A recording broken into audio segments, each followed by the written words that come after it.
Gente, bom dia, boa tarde, boa noite.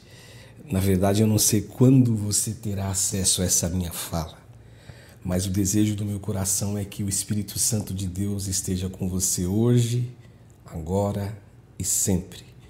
E que o amor de Deus nos abrace e que a gente possa sentir a graça, a generosidade, a força e o poder deste amor tão forte e tão profundo de Jesus por nós. Hoje, o texto que eu quero destacar para a gente conversar um pouquinho, para a nossa palavra, está na carta de Paulo aos Colossenses. Eu coloquei um título para o nosso sermão muito parecido de verdade com o que está aqui no próprio texto. Eu coloquei o título Libertos, Transportados e Remidos. Libertos, transportados e remidos. E o texto que eu leio está em Colossenses 1, o verso 13 e o verso 14, quando Paulo apóstolo diz assim: Ele nos libertou do império das trevas e nos transportou para o reino do Filho do seu amor, no qual temos a redenção, a remissão dos pecados. Amém. Quando a gente olha para a história da humanidade, para tudo que já ocorreu, aconteceu, e quando a gente olha para os intestinos dessa história, o que a gente lê, o que a gente enxerga a respeito dela, é que essa história foi escrita e desenhada pela existência de muitos reinos. E quando a gente coloca a nossa mente voltada e focada para pensar a respeito do que a Bíblia Sagrada diz, o que para muitos a Bíblia é um livro que não é um livro que nós deveremos nos curvar diante dela, não é um livro crível, como diz alguns, a gente percebe que a Bíblia também narra a existência e história de vários impérios e reinados que existiram na Terra. E esses impérios que a Bíblia descreveu e descreve, de fato eles existiram. E tanto existiram que a arqueologia confirma de fato e de forma incontestável que a Bíblia, portanto, não é um livro qualquer. Mas o que me chama a atenção é que estes reinos, esses impérios, eles não só existiram, como os seus reis, como os seus governantes, talvez jamais pensaram que toda a glória construída, que toda a grandeza existente fosse chegar ao fim. Isso porque eles se sentiam acima do bem e acima do mal. Eu poderia citar alguns reinos aqui. O que me vem à mente de uma forma mais clara, eu não sei nem se essa é a expressão que eu poderia estar usando, mas talvez que você vai lembrar de um modo mais fácil, é o reinado da Babilônia, que foi um reinado de poder onde os povos da terra foram subjugados por esse reinado de Nabucodonosor. E o próprio povo de Deus, ele sentiu bem de pertinho toda a capacidade, toda a força e todo o poder dos babilônios, quando o povo de Deus foi levado para o cativeiro por ordem deste rei, desse déspota. Todavia, mesmo diante da grandeza e dessa grandeza do reinado de Nabucodonosor, o que talvez na mente dele e na mente de todos aqueles que faziam parte daquele reinado, ficava parecendo que ele não teria fim, nunca esse reinado ele acabou. E ele acabou sucumbindo diante do reinado dos persas, quando da invasão da Babilônia, quando os persas dominaram a Babilônia. Outro exemplo, também conhecidíssimo, quando Jesus nasce, ele se torna contemporâneo de um reinado que, em sua época, era um reinado poderosíssimo, o qual todos vocês sabem que é o Império Romano e que, da mesma forma, fez com que o povo de Deus viesse a sofrer e passar por muitas privações, por muitas dificuldades.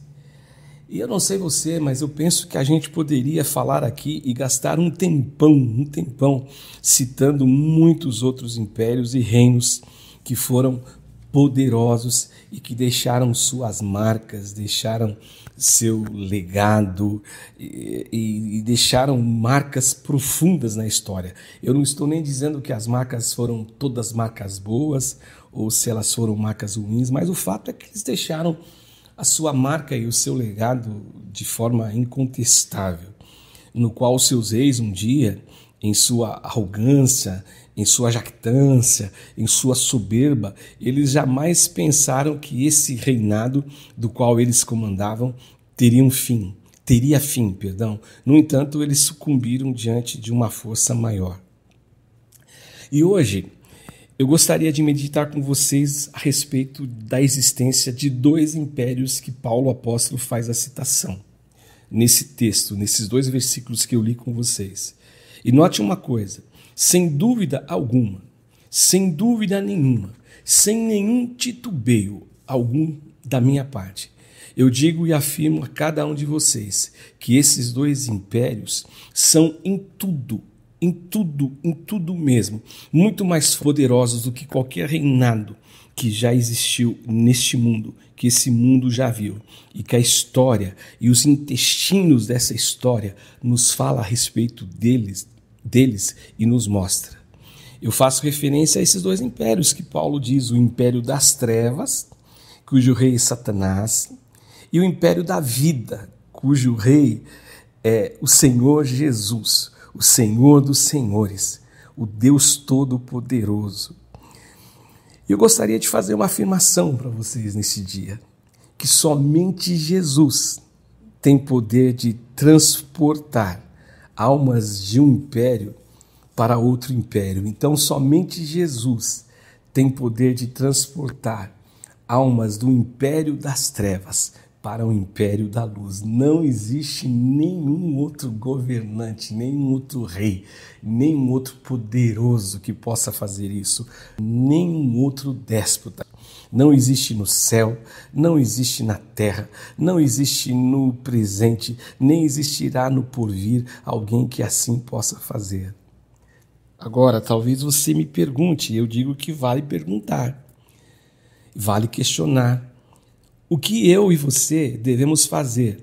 O que o ser humano tem que fazer para ser transportado de um reino para o outro? E aqui no caso do reino das trevas, que Paulo diz no versículo 13, que ele nos libertou do império das trevas e nos transportou para o reino do Filho do seu amor.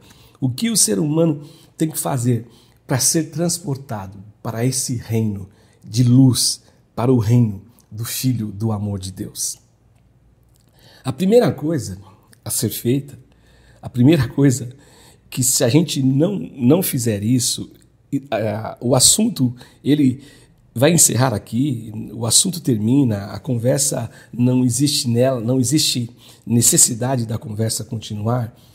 Eu preciso crer e eu preciso aceitar que de fato existem esses 2 impérios, esses 2 reinos, e que eles são realidades hoje, como foi realidade no passado, como será realidade enquanto existir esse mundo e essa vida.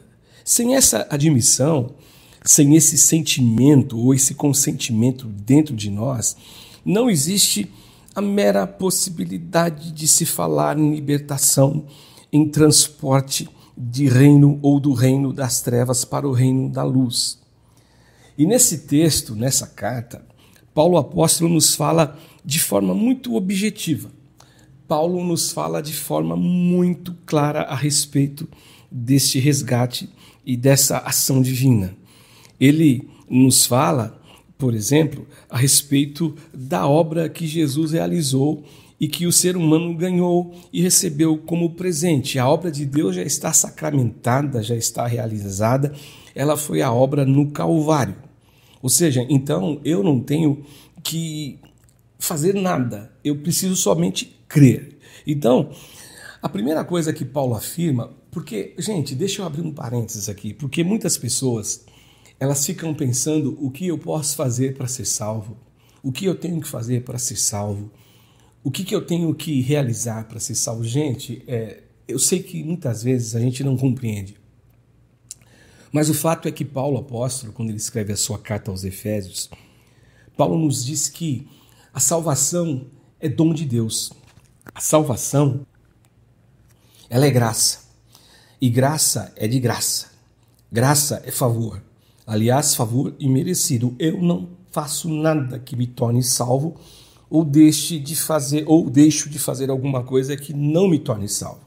Agora, é lógico que quando você tem Jesus na vida, no coração, na mente, na consciência, e você se torna discípulo de Jesus, algumas coisas você realiza, mas não é isso que vai te dar salvação. É isso que a gente tem que colocar na nossa cabeça. Mas a primeira coisa, em primeiro lugar, o que Paulo afirma aqui como lição, e ela é óbvia, é que Jesus nos libertou do império das trevas e do reino das trevas. É isso. Ele nos libertou do império e do reino das trevas. Essa é a lição. Agora, gente, a lógica que eu vou fazer referência aqui é muito simples, ela é muito óbvia. Para alguém ser liberto de alguma coisa, ou de algum lugar, ou de um determinado lugar, em primeiro lugar, se faz necessário que este alguém esteja preso. Ele esteja sob o jugo de alguém. Ele esteja escravizado, ele não tenha liberdade. E essa era a condição, ou é a condição da humanidade sem Cristo Jesus. Essa é a grande verdade. A condição é uma só. E eu e você, todo ser humano que nasce, ele nasce debaixo de uma jurisdição que o comandante dessa jurisdição é pecado, é o pecado, e quem governa esse mundo é o príncipe das trevas. É Satanás, porque João, o discípulo do amor, diz que o mundo jaz no maligno. E mesmo diante do discurso, mesmo diante de todo confronto, de que a gente não possa, que isso não pode ser realidade, que isso não pode ser verdade, eu não estou debaixo de um cativeiro, e mesmo diante de todas as falas apontando para uma liberdade que as pessoas apregoam por conta de fazerem o que querem, de agirem do jeito que devem, que pensam que devem agir, eu penso que tudo isso, mesmo diante de todas essas fantasias e de todos os sonhos que a gente vive, todos, sem Cristo, vivem sob essa jurisdição do império do qual Paulo faz citação, e Paulo o nomeia aqui nesse texto de império das trevas. E diante disso, eu digo assim, né, eu posso espernear, eu posso me posicionar contra a afirmação, eu posso fazer o que eu desejar fazer, mas isso é um fato inegável. Basta a gente olhar para a vida, basta a gente olhar para o ser humano, o que acontece, o que a gente vê, as coisas absurdas que a gente convive. Às vezes eu tenho a sensação que a nossa mente ela vai ficando tão vacinada, tão acostumada com coisas ruins, que nada mais nos abala. E essa palavra, trevas, que Paulo diz no primeiro versículo que eu li, ele nos libertou do império das trevas. No texto original, que é o texto que foi escrito no Novo Testamento, no grego, essa é a palavra que aparece em Lucas 22, no versículo de número 53, quando o texto sagrado, eu vou abrir aqui, Lucas 22, no versículo 53, quando o texto bíblico nos diz exatamente isso. Quer ver, gente? Lucas 22, 53. Diariamente, estando eu convosco no templo, não puseste as mãos sobre mim? Esta, porém, é a vossa hora e o poder das trevas. O que está acontecendo nesse verso que eu li, que Jesus está prestes a ser levantado na cruz, e Jesus então declara e diz que ele entendia muito bem, isso era algo claro para ele, ou seja, que o mundo estava subjugado, que o mundo estava dominado por esse poder, e que é um poder de trevas, que é um poder de escuridão.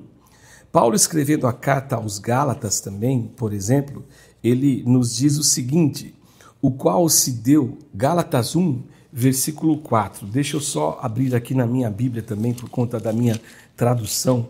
O texto de Paulo aos Gálatas, ele diz exatamente isso. Quer ver, gente? Gálatas capítulo 1, o versículo de número 4. Capítulo 1, versículo 4, quando Paulo apóstolo diz assim, é do 4, isso mesmo, 1, 4. Paulo diz assim, Gálatas 1, 4, deixa eu ver se eu... Não, é esse mesmo, pensei que eu tivesse lido errado.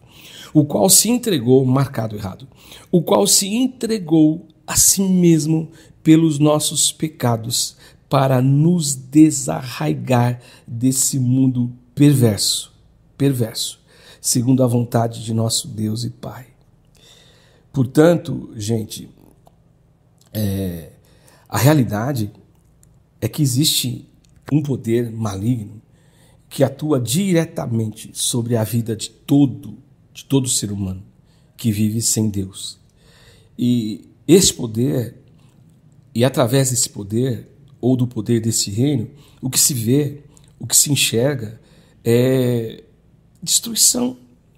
Destruição de famílias, destruição de vidas, o que infelizmente muitos negam aceitar. E o pior de tudo, quando tudo isso acontece, quando toda essa demanda de desgraça vem, surge, o que as pessoas costumam fazer é culpar Deus. É Deus que tem culpa, é Deus que errou, é Deus que falhou. E esse poder tem deixado consequências na vida do ser humano. E as consequências, elas são várias, elas são muitas consequências. Mas, por exemplo, eu posso nomear algumas. A alma do homem, por conta desse poder, veio ser um campo de batalhas, de pensamentos, de desejos e de paixões conflitantes. Eu penso que é exatamente aquilo que Paulo apóstolo diz, o bem que eu gostaria de fazer eu não faço e o mal que eu não gostaria de realizar, eu vejo o meu corpo sendo subjugado e escravizado por esse mal. Outra coisa, a vida física, a vida humana, ela se viu presa em meio a doenças, a fraquezas, que vão acabar redundando em imperiosas agonias e angústias. Outra coisa, a vida mental ela se tornou perturbada, privando o ser humano, o homem, da felicidade. E mais uma coisa ainda, o homem ele foi deformado. Esse império fez com que o homem fosse totalmente mudado, né? Eu já ouvi uma frase assim que o pecado ele deformou, ele mudou, ele alterou aquela criação de Deus inicial do ser humano que era tão pura, que era tão perfeita. Mas mesmo diante de tudo isso, eu digo assim, louvado seja Deus, porque na cruz do Calvário o Senhor Jesus nos libertou. Foi lá na cruz do Calvário que ele gritou, está consumado, tetelestai. Foi lá que ele disse, acabou tudo, está tudo feito, está tudo realizado. E foi através dessa morte, lá na cruz do Calvário, que Deus ele nos resgatou por meio de Jesus. E nós passamos a conhecer de verdade, a verdade sendo redundante, que tanto bem nos faz, tanto bem faz para a alma do ser humano. Uma outra coisa que Paulo diz aqui, a segunda lição, é que Paulo diz que Jesus nos transportou para um outro reino, o reino da vida e o reino da luz, porque é isso que ele diz no versículo, né? Ele nos libertou do império das trevas e nos transportou para o reino do Filho do seu amor. Aí você fala, onde que tem luz? Não tem luz aqui, não está escrito, mas eu penso que o reino de Deus é um reino de luz, não é reino de trevas, não é reino de escuridão, é reino do sol da justiça, é reino de coisa boa, é reino de paz, né? O interessante aqui é que o fato aqui é o seguinte, não adiantava, eu penso assim, não adiantava. A fala de Paulo era extremamente interessante e ela é didática mesmo, a gente tem que prestar atenção. Eu penso que não adiantava apenas o resgate e a libertação. Aí você diz, o que você está dizendo? Não adiantava. Se Deus apenas houvesse nos libertado daquele reino, mas ele tivesse nos abandonado em algum lugar, no meio do caminho até chegar ao reino de luz, sozinhos, eu te digo com toda certeza, mas sem medo de ser feliz, que Satanás, o rei desse império das trevas, ele nos levaria de volta. Ele teria feito exatamente como o Faraó, porque Faraó, ele personifica muito bem as ações malignas do diabo. Porque quando o povo vai embora, o Faraó, ele desperta da sua soberba, da sua arrogância, e aí ele esquece de tudo que tinha acontecido. O que o Faraó faz? Ele vai atrás do povo de Deus e é onde acontece aquele milagre sobrenatural que muitos dizem não ser verdade, que o Mar Vermelho se abriu. E aí quando o povo passou e terminou toda a passagem do povo de Deus, quando os egípcios com o faraó entraram nas águas, eles foram engolidos pelas águas.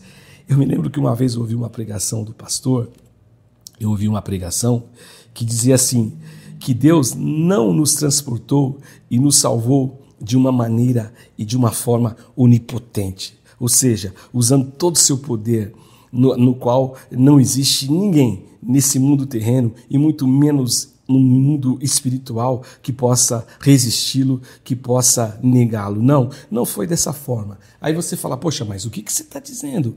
Foi com um braço poderoso que Deus nos salvou? Sim. O que eu estou dizendo, que eu entendi, que o pastor que pregou essa mensagem nos explicou, é que Jesus, ele teve que vir aqui como um ser humano. Jesus, ele nasce do ventre de uma mulher, nascido de mulher, e ele morre na cruz do Calvário. O que ele disse é que Deus poderia fazer assim, vou tirar daqui, vou mandar para lá e acabou. E como ele fará no final, que com o sopro da boca dele, ele vai destruir o anticristo. Mas aqui não, ele foi morto na cruz feita de madeira, que ele mesmo em sua soberania, sabedoria e inteligência a criou. Ele morre lá na cruz do Calvário por mim e por você. Ele teve que pagar um preço pelo resgate da minha alma, preço pelo resgate da tua alma. Foi um preço muito caro, foi um preço de sangue. Eu não sei se você lembra daquela canção que a gente cantava há tantos anos na igreja, década de 90. Eu sei que foi pago um alto preço para que contigo eu fosse um, meu irmão. Ou seja, Jesus, ele morre. E Satanás, ele é o tipo de rei, ele é o tipo de ser que mesmo sabendo que a dívida está quitada, o pagamento foi realizado, ele não aceita a verdade da nossa libertação. E é bom que se diga, viu, meus irmãos, porque eu já ouvi, eu não estou inventando, não. Eu já ouvi alguém pregando, e eu acredito que a pessoa não fez por mal, mas afirmando declaradamente que Jesus, ele pagou o resgate da nossa alma, ele pagou o preço para Satanás. Agora, deixa eu te falar uma coisa que eu aprendi e nunca mais esqueci. Eu só posso pagar alguma coisa para você que eu devo. Se eu emprestar o dinheiro de alguém, de uma pessoa, é para ele que eu tenho uma dívida. A minha dívida é para com ele. Se eu devo para o fulano A, eu não vou pagar para o fulano B. Portanto, a nossa dívida, a dívida da humanidade, não era com Satanás. A nossa dívida era com Deus. Portanto, quando Jesus ele morre na cruz, ele paga a dívida a Deus. Eu também ouvi uma frase que nunca mais esqueci, que o único sacrifício que satisfez a justiça divina em nosso favor não foram os sacrifícios de animais do Antigo Testamento, mas foi o sacrifício de Jesus Cristo, morrendo na cruz por mim e por você. Por isso que o escritor de Hebreus ele diz de forma muito clara, com uma só oblação, com uma só entrega, aperfeiçoou para sempre aqueles que são santificados. Apocalipse 1,18, João, que escreveu, ele diz assim, e aquele que vive, estive morto, mas eis que estou vivo pelos séculos dos séculos e tenho as chaves da morte e do inferno. Jesus tem as chaves. O poder é dele, querido. A força é dele. E a vitória é dele. Hoje eu e você vivemos em outro reino. Vivemos em outro reino, mas não porque eu sou melhor do que aquele que ainda não está liberto. A gente vive hoje nesse reino por pura graça, porque Deus não apenas nos libertou do império das trevas, não parou aí, não estancou aí. Não, de forma alguma, mas ele simplesmente, ou fortemente, ou graciosamente, ele nos transportou para o reino da luz, para o reino do Filho do seu amor, como diz Paulo. Já não existe perigo nenhum de Satanás vir atrás de nós como o faraó do Egito, que deixa o povo ir, mas depois se arrepende. Deus nos libertou e nos transportou para o reino do seu amor, para o reino da luz, para o reino de graça e de poder. E esse reino Satanás não acessa. Esse reino Satanás não tem acesso. Podem acreditar nisso.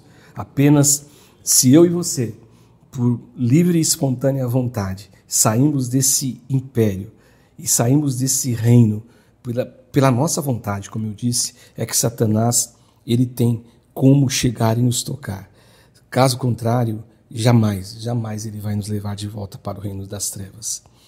Em Efésios, no capítulo de número 1, eu acho que é isso mesmo, Efésios, deixa eu ver se eu marquei certo também, Efésios, capítulo 1, deixa eu ver se é o capítulo 1 ou se é o capítulo 2.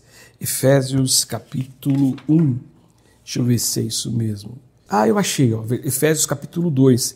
Ele vos deu vida, estando vós mortos nos vossos delitos e pecados, nos quais andastes outrora segundo o curso deste mundo, segundo o príncipe da potestade do ar e do espírito que agora atua nos filhos da desobediência. No versículo 6, ele também diz esse mesmo capítulo, e diz assim, e juntamente com ele nos ressuscitou, e nos fez assentar nos lugares celestiais em Cristo Jesus. Louvado seja o nome do Senhor Jesus. Amados, nós somos libertos, nós somos transportados, nós somos redimidos. E a última lição, dita por Paulo, está no versículo 14, quando Paulo apóstolo diz assim, Jesus nos deu a redenção, a remissão dos pecados. É isso que ele diz, né? No qual temos a redenção, a remissão dos pecados. Note, gente, que essa afirmação de Paulo, no qual temos a redenção, ou seja, redenção significa literalmente o pagamento de um preço pela liberdade de alguém. Em Mateus 20, 28, diz assim que Jesus ele não veio para ser servido, mas ele veio para servir e dar a sua vida em resgate de muitos. Na carta de Paulo aos Romanos, Paulo no capítulo 3 dessa carta, no versículo de número 24, Paulo faz a seguinte afirmação, gente. Paulo diz assim, sendo justificados gratuitamente por sua graça, mediante a redenção que há em Cristo Jesus. Jesus nos libertou, Jesus nos transportou e ainda nos deu a remissão de todos os pecados. Sabem? Existem duas palavras gregas muito importantes. A primeira palavra é agorazo. Nesse texto, nessa palavra, a ideia é essa, que o homem foi considerado uma mercadoria e foi vendido sob o pecado e sob a sentença de morte. Mas Jesus, ele chega no mercado, ele nos comprou e nos libertou. A segunda palavra, também na transliteração para o português, é exagorazo, cujo significado é comprar. Lembra que eu disse? Ele não só nos transportou e levou para algum lugar, não. É comprar e retirar do mercado para não deixar exposto esse produto a ninguém. Ninguém mais tem acesso a você. Louvado seja Deus, porque foi exatamente isso que Jesus fez conosco ou para conosco. Ele nos comprou, ele nos transportou para o seu reino, o reino de luz, o reino da vida, o reino do seu amor. A gente só tem que agradecer e agradecer. A minha conclusão, gente, é que Jesus nos redimiu, Jesus nos comprou, Jesus ele nos libertou. E hoje eu e você fazemos parte do reino dele, fazemos parte do império do seu amor, do império da luz. Nós somos dele, dele, pertencemos a ele. Mas o que deve ficar muito claro para cada um de nós, em nossos corações, muito claro em nossas mentes, é o preço que Jesus pagou na cruz por nós. Não foi esse preço pago ao diabo. Nunca se esqueça disso, gente. Não foi o preço pago a Satanás. Satanás não tinha o direito legal sobre ninguém, sobre o pecador. Ele não tinha. Cristo pagou o preço que a justiça de Deus, a justiça divina exigia. Na carta de João, a primeira carta, no capítulo 2, no versículo 2, nos é dito que ele é a propiciação pelos nossos pecados. Lá em Romanos, que a gente citou, no capítulo 3, Paulo nos diz assim, no qual Deus propôs como propiciação pela fé no seu sangue, para a demonstração de sua justiça, por ter ele... Aliás, o 23, diz assim, sendo, pois, justificado, que eu já li com vocês, gratuitamente pela sua graça, mediante a redenção que há em Cristo Jesus. E aí no 25, 3:24, agora o 25, o qual Deus propôs como propiciação pela fé no seu sangue, para a demonstração da sua justiça, por ter ele, na sua paciência, deixado de lado os delitos outrora cometidos. A misericórdia do Senhor, a misericórdia de Deus, resgatou o homem da justiça de Deus. A graça de Deus resgatou o homem da justiça de Deus. Senhor Jesus, muito obrigado. Muito obrigado por esse tão grande amor. Muito obrigado por essa grande dádiva. Que a gente reconheça com toda a força no nosso coração, com toda a força de fé em nossa alma, que nós somos libertos e nós somos transportados e remidos para a vida, para a luz, para a graça, para a paz, para o reino do Filho, do seu amor. Muito obrigado. Amém e amém. Deus abençoe vocês. Beijo no coração de todos.